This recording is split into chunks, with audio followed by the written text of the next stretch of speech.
देश के कई हिस्सों में औरंगजेब को लेकर तो विवाद चल ही रहा था कि अब 16वीं सदी के राजपूत राजा राणा सांगा को लेकर भी विवाद शुरू हो गया। विवाद की शुरुआत राज्यसभा में सपा सांसद रामजी लाल सुमन के इस बयान से हुई, जिसमें उन्होंने राजपूत राजा राणा सांगा को गद्दार बता दिया। सुनिए। बाबर को इब्राहिम लोदी को हराने के लिए राणा सांगा लाया था।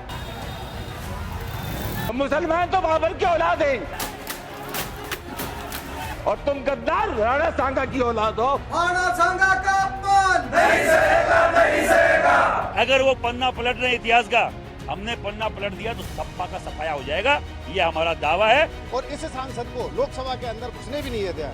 अगर ये सब नहीं हो पाया तो कहीं न कहीं बजरंग दल इसका इलाज जरूर करेगा। अरे हमको कष्ट होता है कि हमारे सांसद, हमारे राज्यसभा सांसद इतने धूर्त विचारधारा के हैं, जो हमारी आन बान शान है राणा सांगा, उनके खिलाफ ऐसा विवादित बयान देना। महाराणा सांगा विवाद पर उत्तर प्रदेश में राजनीतिक गलियारों में हलचल तेज हो गई। राजपूत समाज राणा सांगा के अपमान पर आग बबूला हो उठा। करनी सेना, बजरंग दल समेत राजपूत समाज के लोग सड़कों पर उतरकर प्रदर्शन करने लगे। इतना ही नहीं, सपा सांसद का पुतला तक फूंक डाला। आज अभी हम सभी विरोध दर्ज कराने के लिए और सरकार से हम मांग करते हैं कि तुरंत प्रभाव से इनकी सदस्यता समाप्त की जाए और कार्रवाई की जाए। और जब तक ये कार्रवाई नहीं की जाती है, जब तक पूरे प्रदेश नहीं देश भर में आंदोलन जारी रहेंगे। अरे हमको कष्ट होता है कि हमारे सांसद, हमारे राज्यसभा सांसद इतने धूर्त विचारधारा के हैं, जो हमारी आन बान शान है राणा सांगा, उनके खिलाफ ऐसा विवादित बयान देना उनके लिए कष्टप्रद होगा। जिस दिन ये मुझे आमने सामने मिलेंगे, मैं इनके मुंह पर स्याही फेंकने का काम करूंगा।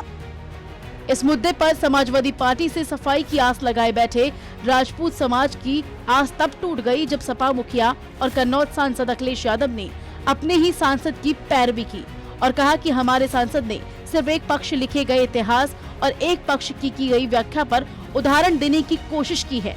सुनिए उन्होंने ऐसा क्या कह डाला कि विरोध की चिंगारी तेजी से सुलग उठी। कौन राजा था, कौन महाराजा था, किसने क्या किया, वो इतिहास की बात है। आज हम आगे बढ़ने की बात करें।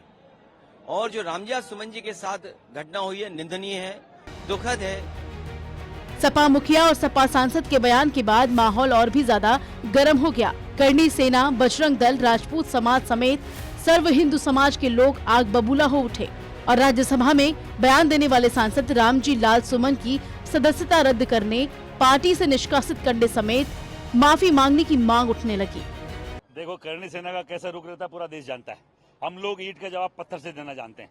अगर कोई आदमी घृणा पे उतर के आए, नीचता पे उतर के आए, तो उसको उसी स्तर पे जवाब देने की औकात हम में है।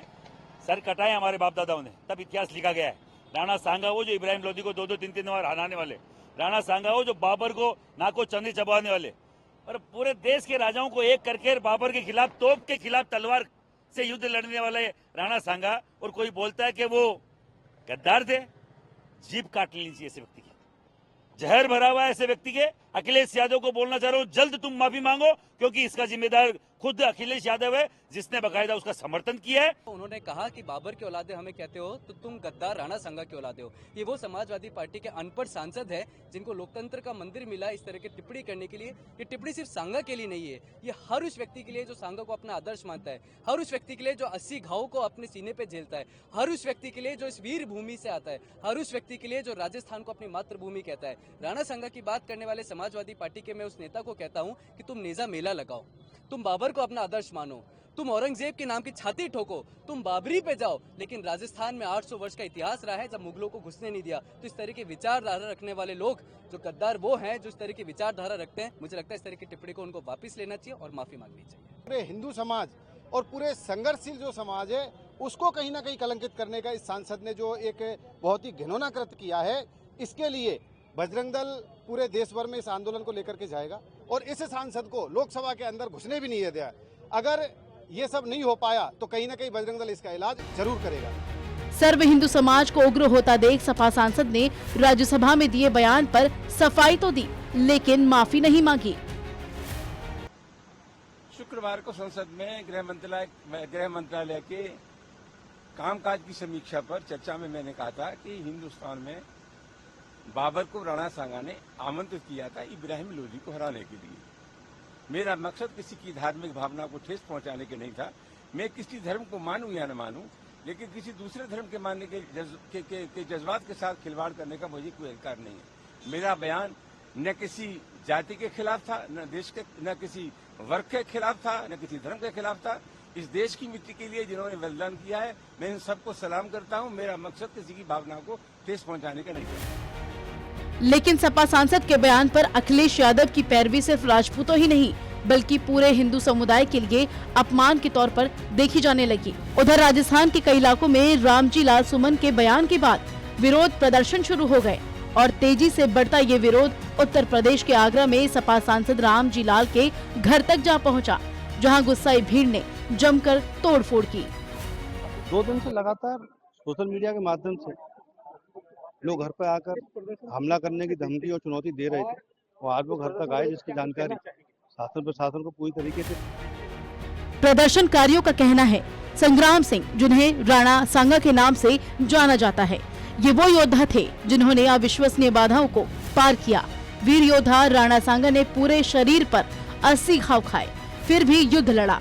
लेकिन समाजवादी पार्टी के कुछ नेताओं ने वीर योद्धा के खिलाफ बोलकर 81वां घाव दिया है। समाजवादी पार्टी की राणा सांगा पर टिप्पणी ने यूपी चुनाव 2027 से पहले एक बड़े वर्ग को सीधे तौर पर पार्टी से नाराज कर दिया है। इतना ही नहीं, सपा और बीजेपी के बीच भी वार पलटवार का सिलसिला शुरू हो गया है। बीजेपी ने जहां सपा को महासमाप्तवादी पार्टी करार दिया, तो वहीं सपा ने बीजेपी को दरारवादी पार्टी बताया है।